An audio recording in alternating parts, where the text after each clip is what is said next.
नमस्कार दोस्तों, संध्याकालीन इस वीडियो में आपका स्वागत है।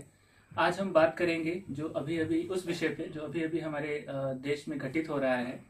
हाँ, 2 दिन पहले हमारे प्रधानमंत्री माननीय श्री नरेंद्र मोदी जी ने हमारी करेंसी का डिमोनेटाइजेशन यानी कि विमुद्रीकरण किया है। और हमारा आज का विषय है कि कैसे इस चीज़ को हैंडल किया जाए, कैसे इस परिस्थिति को संभाला जाए। इसके लिए हम अपने साथ जोड़ रहे हैं हमारे एक्सपर्ट श्री सौरभ भारद्वाज जी, और उनसे हम कुछ सवालात करेंगे जिसका वो जवाब देंगे हमें। यह उम्मीद करता हूं कि आपके लिए भी लाभदायक होगा। सौरभ जी, स्वागत है आपका धन्यवाद इस वीडियो में। सौरभ, हमारा पहला सवाल आपसे ये है कि मान लीजिए हमारे पास 10 लाख रुपए कैश है और हमें उसे बैंक में जमा करना है, तो क्या परिणाम हो सकते हैं इसके? देखिए, अगर आपके पास 10 लाख रुपए कैश हो या 50 लाख हो, कोई फर्क नहीं पड़ता, आप बैंक में जमा करिए। लेकिन ये आपको याद रखना होगा कि 2.5 लाख रुपए से ऊपर जो भी पैसा बैंक में जमा होगा वो उसकी information bank income tax department को देगी। ठीक है, तो अगर आपने जो भी पैसा जमा करा है, अगर उसका सोर्स आप बता पाते हैं, इनकम टैक्स डिपार्टमेंट बाद में आपसे नोटिस के द्वारा पूछेगा कि सपोज आपने 10 लाख जमा किया, तो पूछेगा आपके पास ये 10 लाख कहाँ से आया, तो आप सोर्स बता देते हैं तो कोई दिक्कत नहीं।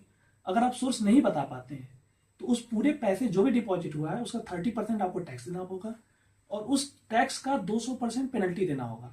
मतलब कि उदाहरण के तौर पे अगर आपने 10 लाख रुपए जमा कराया तो 10 लाख पे 30% मतलब कि 3 लाख रुपए टैक्स हो जाएगा और उस टैक्स का 200% यानी कि 6 लाख रुपए पेनल्टी हो जाएगा।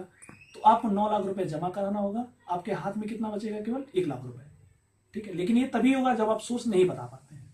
अगर आप सोर्स बता देते हैं तो कोई दिक्कत नहीं। सौरभ, हमारा अगला सवाल ये है कि मेरे पास 10 लाख रुपए हैं और मैंने उसे कहीं दिखाया नहीं, कहीं डिक्लेयर नहीं किया, तो क्या होगा? देखिए, अगर आपके पास 10 लाख रुपए हैं तो आप उसे बैंक में जमा करके सोर्स बता दें तब तो ठीक है। अगर आप उसे जमा नहीं करना चाहते, आपका सवाल है कि वो हम अपने पास ही मैंने अपने पास ही रखा हुआ है, तो अगर वो 500 और 1000 के नोट हैं तब तो बेकार हो जाएंगे। अगर आप बैंक से नहीं बदलते तो बेकार हो जाएंगे। और दूसरी चीज, अगर इसी बीच इनकम टैक्स की रेड पड़ती है, मतलब इनकम टैक्स का छापा पड़ता है, तो फिर तो वो पैसा, फिर तो आपके ऊपर कार्रवाई हो सकती है। आपका वो ब्लैक मनी माना जाएगा, काला धन होगा, आपके ऊपर सख्त कार्रवाई होगी उस केस में। तो सौरभ, आपने पहले सवाल के उत्तर में बताया कि 2.5 लाख रुपए तक कोई दिक्कत नहीं है, तो मान लीजिए मैं तीसरा सवाल आपसे पूछता हूँ कि हाँ। 10 लाख रुपए मेरे पास कैश हैं और मैं उसे 2-2 लाख रुपए करके अलग अलग खातों में, विभिन्न खातों में जमा कराता हूँ, तो ये कैसे, क्या परिणाम देगा? बिल्कुल, देखिए, जो 2.5 लाख की लिमिट है कि 2.5 लाख के ऊपर का इंफॉर्मेशन इनकम टैक्स डिपार्टमेंट को भेजा जाएगा।